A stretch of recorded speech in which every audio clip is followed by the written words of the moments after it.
41 உயிர் என்ன சாதாரணமா சொல்லுங்க? இன்னைக்கு விஜய கைது பண்ணமா, ஆனந்த கைது பண்ணமா, புஷி ஆனந்த்னு ஒருத்தர், என்ன இது? அவர் எங்க இருக்கிறாருன்னு தெரியல. கேட்டா தலைமறைவு தலைமறைவுன்றாங்க. என்ன இது? வாங்கல என்ன தலைக்கு கத்தியா வரப்போது? தலைக்கு கத்தியா வரப்போது? தூக்கலியா போட போறாங்க. ஒரு கட்சினா தைரியம் இருக்கணும், வீரம் இருக்கணும்.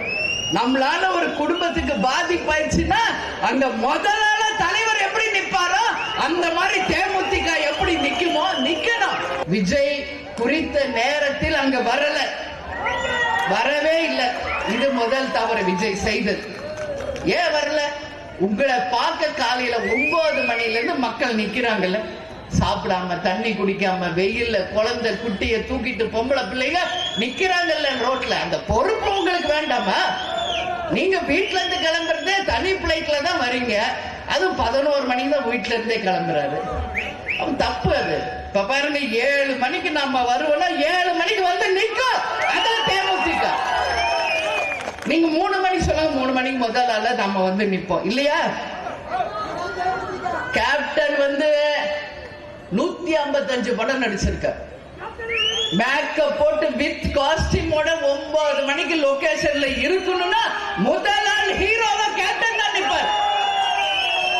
முதல் படத்துல இருந்து கடைசி படம் வரைக்கும் அப்படிதான். தலைவர் விருதுகிரி வரைக்கும் அப்படிதான். சகாப்தம் வரைக்கும் கூட அப்படிதான் இருந்தார்.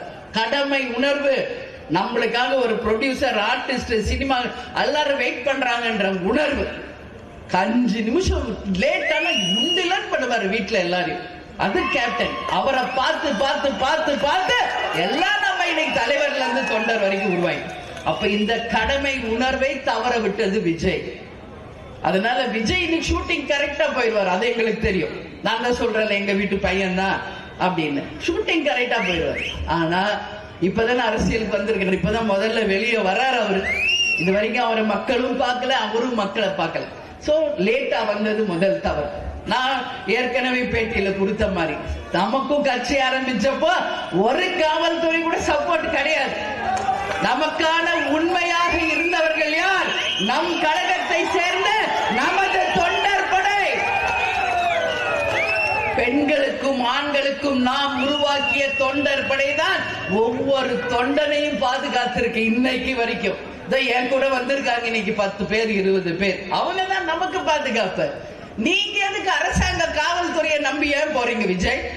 ஏன் இன்னைக்கு வந்து மேல நிக்கிறீங்களே, 4 பவுன்சர் உங்களை சுத்தி நிப்பாட்டுறீங்களா உங்க பாதுகாப்புக்கு? உங்களை நம்பி வந்த லட்சக்கணக்கான பெண்கள் ஆண்களுக்கு என்ன பாதுகாப்புக்கு விஜய் கொடுத்தீங்க? என்ன பாதுகாப்பு கொடுத்தீங்க?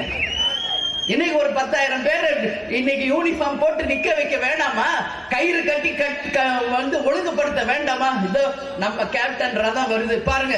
வண்டி மேல எவ்வளவு பெரிய கயிறுகள் ரெடியா இருக்கு. கூட்டத்தை கட்டுப்படுத்த எல்லா இடத்திலையும் நாம தயாரா இருப்போம். யாரையும் அரசாங்கத்தை நம்பி போறது கிடையாது.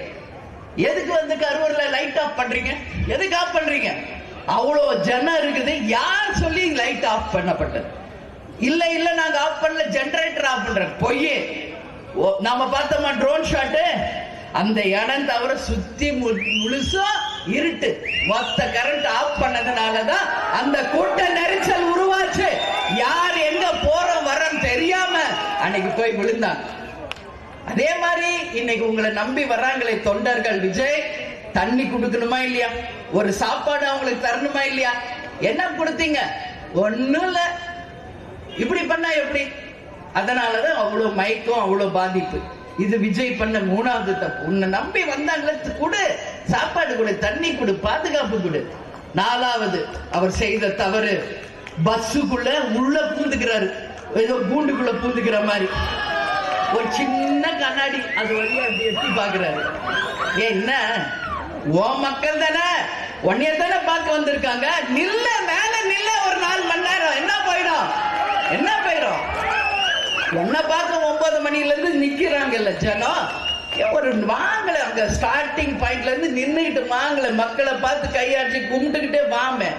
உள்ள பூந்துக்குன்னா அந்த நேரத்துல வெளியே வந்தா உங்களை பாக்குறன்ற எல்லாம் மேல வந்து விழுகுறாங்க. என்னைக்காவது நம்ம தலைவர் அப்படி உள்ள உட்கார்ந்து நம்ம பார்த்து இருக்கிறோமா? இந்த 20 வருஷத்துல அங்க கொஞ்சம் பேர் அசம்பிள் ஆனது பார்த்தாலே வண்டிக்குள்ள எல்லாரும் காட்டி விடும். ஏய் மேல ஓபன் பண்றான் அப்படின்னு சார் நம்ம உள்ள சொல்லுவாங்க, இல்ல கொஞ்சம் பக்கத்துல போய் வரணும் தேரடா அப்படின்னு. அப்புறம் ஒரு பய வாய் திறக்க மாட்டான் வண்டி அவர் வாகனத்துல. புரியுதுங்களா? அவருக்கு தெரியும் மக்கள் பல்ச புடிச்சவர் நம்ம கேப்டன். என் தொண்டன் என்ன விரும்புவான்னு தெரிஞ்ச ஒரு தலைவர்.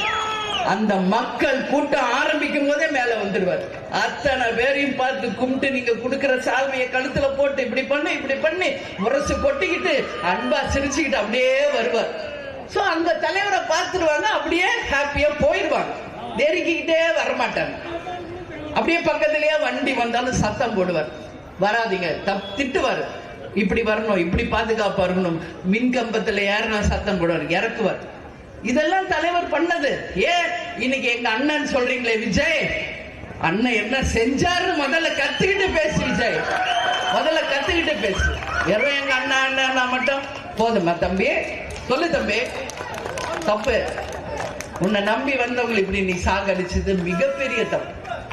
அதே மாதிரி இன்னொரு விஷயம் நான் சொல்றேன், விஜயை நம்பி வந்தவங்க எல்லா பெண்கள், குழந்தை, குட்டி எல்லாருமே இன்னைக்கு பாதிக்கப்பட்டிருக்காங்க. நிச்சயம் விஜய் நீ வந்து அப்படியே பிளைட்ல போய் வீட்டுக்குள்ள போனது தப்பு, இன்னைக்கு வரைக்கும் வெளியே வராதது தப்பு. போ, என்ன பண்ண போறாங்க பண்ணட்டுமே, கைது பண்ணட்டும். நம்ம நாட்டுல கைது பண்ண தலைவர்கள் தான் வாழ்ந்ததா சரித்திரம், சரித்திரத்தை உருவாக்கியதா சரித்திரம்.